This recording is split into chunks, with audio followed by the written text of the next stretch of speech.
Hey there, welcome to Head to Heart Daily Devotion. Thanks for tuning in. If you're a middle schooler at Now and Forever, give yourself one of those for me. Good job tuning in. Be sure to comment so I can see it and I'll congratulate you in person with a firm handshake. Other than that, it is week 5, day 4. We are jumping right back in. Jesus has just done this awesome transfiguration. God appeared, said, "This is my son, I'm well pleased." And that was kind of a high. That was an awesome experience for Jesus. But now he will be walking down from the mountain. And so let's get into that. We're starting in verse 37. Chapter 9, verse 37 to 45 is our reading for today. And let's just go. The next day, when they came down from the mountain, a large crowd met him. So he's coming down from that mountain where he was just transfigured and saw the glory of God and all that. A man in the crowd called out, "Teacher, I beg you to look at my son, for he is my only child. A spirit seizes him, and he suddenly screams. It throws him into convulsions so that he foams at the mouth. It scarcely ever leaves him and is destroying him. I begged your disciples to drive it out, but they could not." And so Jesus is walking down from the mountain into this large crowd of people. And it seems like there's been this thing going on. This child who's demon possessed it just seems like a horrible condition where it causes him to have seizures and hurt himself. And so that alone is just it's a reminder to Jesus of the brokenness and curse of this world. And now he sees this father whose faith is very shattered because Jesus' disciples, the ones who were down there, not with him, were trying to heal this boy, trying to cast this demon out, but weren't able to. And so that points to the fact that they didn't have as strong of a faith in Jesus as they should have, or at least that they were wavering. And you see also the crowd, and you can imagine that the scribes and the Pharisees, these people who want Jesus to fail, were probably within that crowd as well, and just probably taking glory and taking triumph in the fact that Jesus' disciples were failing to do this thing. And so Jesus is walking from this awesome experience probably right into this like real downhill bummer of a situation. And you can hear the sadness in his words. "You unbelieving and perverse generation." Jesus replied, "How long shall I stay with you and put up with you? Bring your son here." And so you can just hear that hurt and that like sadness, maybe even frustration in his voice. Verse 42, even while the boy was coming, so as he's on his way over to Jesus, the demon threw him to the ground in a convulsion. But Jesus rebuked the impure spirit, healed the boy, and gave him back to his father.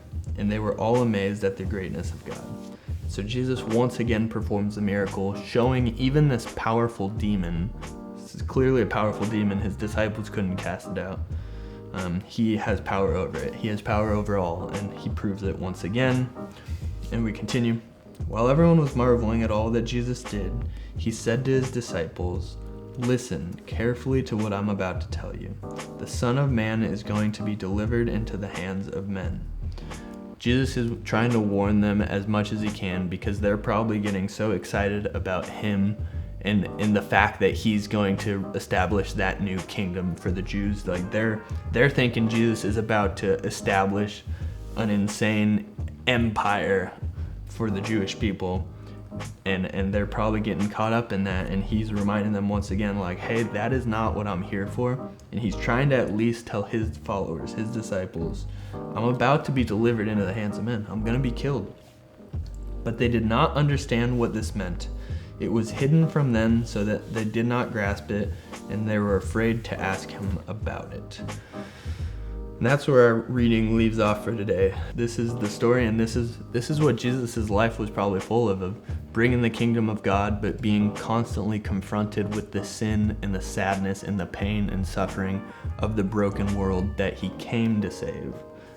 As we end this reading today, we see an interesting, another prediction that Jesus is going to have to suffer and die. And I think the positioning of it right after this story of the demon possession and the sin and brokenness and kind of the failings of the disciples and followers, we just see sin and brokenness wrapped up in this story. And then Jesus comes and he says he says again, I'm gonna die, I'm gonna be delivered over to men to really suffer and die. Your reflection question for today is this: why did Jesus have to suffer and die? What was the purpose of Jesus' death? Ask yourself that question, reflect on that question. Maybe you know the answer, maybe you don't. And if you don't, I urge you to keep reading, stay along with these readings and pray into that. God, why did Jesus have to come and die? What was the purpose? Because that's really the heart of his gospel message, and it's pretty incredible.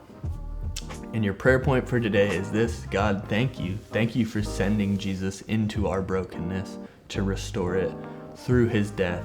Thank you for your love and for sending Jesus to this earth to step into our brokenness and pain and to heal it, to restore it, and to point things back to how they once were. We live in a world that's broken, that's fallen, and if you're going through a trial of pain right now, Jesus has been through the same. Jesus came, stepped into it. God did not stay remote from our suffering. So please take heart in that fact and know that Jesus understands and knows your pain better than anyone else.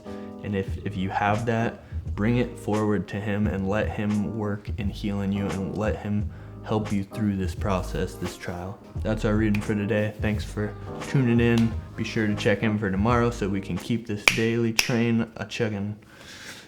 See you tomorrow. Have a good day.